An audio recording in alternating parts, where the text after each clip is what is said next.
Personal finance expert and MEEEEEE founder Lesley-Anne joining us on Canada Now. And Lesley-Anne, your latest article in the Star discusses getting the break we need without breaking the bank, as of course restrictions lift in various parts of the country. And what a 18 months, 14 months, whatever you've been following for your timeline. My goodness, isn't this a year where we all need a vacation more than anything ever before? But the traditional, like more local vacations, which we know are on most people's agendas, are no longer the affordable vacations. Even just, you remember like 2 years ago when we were chatting, I'd always promote, stay local. It's a great way to save. It's just not the case anymore. So what happens with supply demand is that when there's a high demand for anything like a vacation rental, like an Airbnb, an RV, even a car rental, when the demand surges, the prices jump. So this year, if you're one of those folks who's like looking to maybe book your Airbnb and like rent a car, it is not uncommon to be looking at price tags that are now 30 or 40% higher than in pre-pandemic summers. Yeah. And we've talked about it in teasing. You were coming on, and we've talked about it off air as well. A change of scenery for many would be absolutely necessary given how far into the pandemic we are, and I'm sure most people haven't gone anywhere, and it's necessary for our mental health. But as you write in the piece, we don't have to break the bank to get it.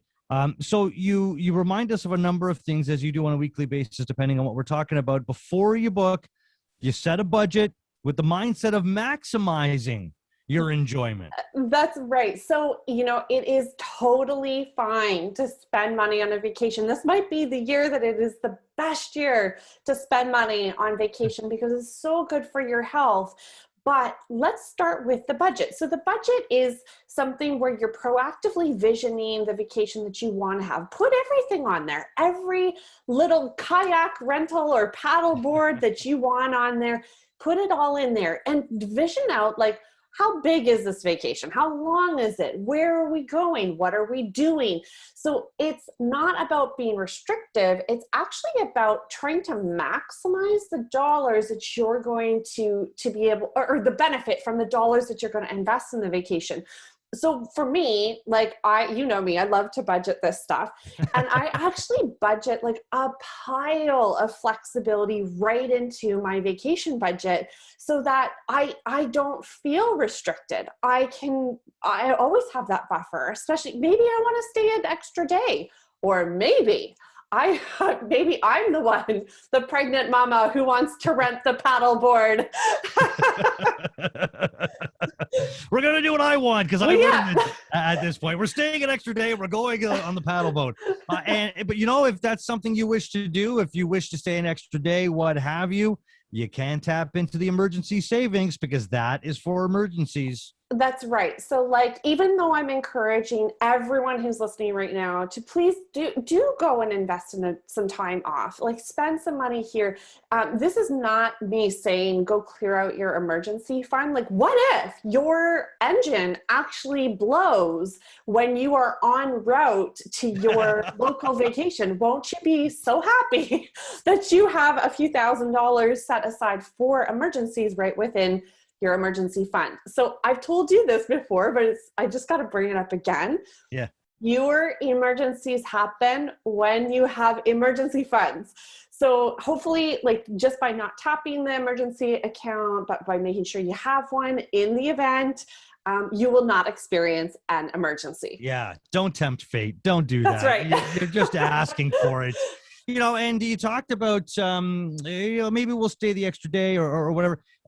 Flexibility in planning, planning where to go, where you're going, having that flexibility is going to help you save some money as well. It sure is. So like, you might be married to the idea of going and renting a place in one of the hottest places to rent places for Airbnbs. But if you maybe went out 50 kilometers further, or you changed your booking window a little bit, you might be able to experience some savings. So what I'm thinking is, like, maybe you don't book on the long weekend. We have seen, like, my husband and I were actually looking at Airbnb rentals for the upcoming long weekend, and I'm not kidding you, they are double the amount as, and like, if we just wait 15 days, they will come down in price. So this is still relevant, right? Like, the higher the demand, the bigger the price jumps you're going to see. So be flexible. And the other thing here is, like, when it comes to timing, you know, who says you got to stay 7 days? What if you just stayed 5 or 4?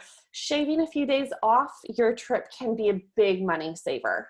Yeah, and in doing your research, it's not all about social media. It's about checking your local listings as well. Yeah, I love this. So in my neighborhood, people post their vacation rentals on like wooden electrical poles with good old fashioned paper and staple guns. And you can, like, rip the little tag at the bottom and phone the owner about the rental. I think it's so cool. Don't just look at the big sites. Look local. Look on Kijiji. Look at Facebook Marketplace. Ask around. Maybe someone in your family is secretly Airbnb-ing their place, and you could get in for a good deal. Yeah. Well, we heed your advice and my dad's here as well in negotiating with the owner of the rental site, because as my dad says, because I used to go out with him and we would go and buy a fridge or something, or at the time, buy a VCR, and it would be whatever it is. And I would say, you know, you're going to spend that much. I'm a kid, right? Are you going to spend that much? And he'd say, no, well, we're going to talk. I said, yeah, but that's the price. That's what the price tag says. He goes, no, that doesn't matter. And anything's negotiable. It totally is. And actually, it goes to speak to deal hunting. I love to negotiate. I don't know that I pay full price for anything. I'm always asking for deals. Okay, so maybe groceries, I gotta pay for groceries, but even I still look at the coupon apps when I'm going grocery shopping. So, like, there's so many areas that you can save. You can always ask for deals and discounts. So when we're talking about deal hunting, though, do look at coupons, look at promotions, look at even using up your unused gift cards. Like, think about the gift cards you have in the drawer that you never go into. And what if you used all of those for your coffee visits, for your groceries that you're going to need for vacation, and use them up? It's a perfect time to do this. Yeah, absolutely. And if you can't afford that local holiday, there is always the option of a staycation, even if for those like me, that is just terrible at being on vacation and terrible at staycationing, because I just can't stop. You know what I'm saying? You want to know the secret to a good staycation? Is you have to do things different. So don't even set the alarm, but wake up at different times and go to bed at different times. Have somebody come in and clean your home. Order takeout versus cooking. Like, reverse your days. Like, do things different. And it will really assist, but treat yourself. That's the key with a staycation. If you are a golfer, go out for a golf game. If you are, again, I keep coming back to the paddleboard. You know, if I wasn't so pregnant, I would be on a paddleboard right now, I swear. But if that was something that you want to do, like, go and do something local that's going to fit your budget but feel great. It's about being planful with your day and doing activities that are filling your soul, but shake it up. Don't do the same thing. Yeah, I think we know the first thing you're going to do after baby number 2 is born. I think you're going paddleboarding. Do you know, my husband said that to me just on the weekend when we were down at the beach, and he said, you know, I know you want a paddleboard, but, like, you just can't get on one this year. Let's save the budget for next year. On the way home from the hospital, maybe that's right. Something you can do. You can negotiate that. Well, all in all, you say it's worth spending the money on getting rested, on feeling better, however that may be, if you can do it right. Absolutely. This is an area you should spend on. Do not hold back. Obviously, have that budget in mind, but it is about your mental health, your physical health, and getting the break you know that you need, because we are all fatigued almost 17 months into this pandemic. So take your break. Yeah, Take care of yourself. Absolutely. Check out mevest.ca, personal finance expert, Mevest founder, and Hammer and Hank's mom, Lesley-Anne Scorgi. Lesley-Anne, always a pleasure. We'll talk to you again next week. Thanks, Jeff.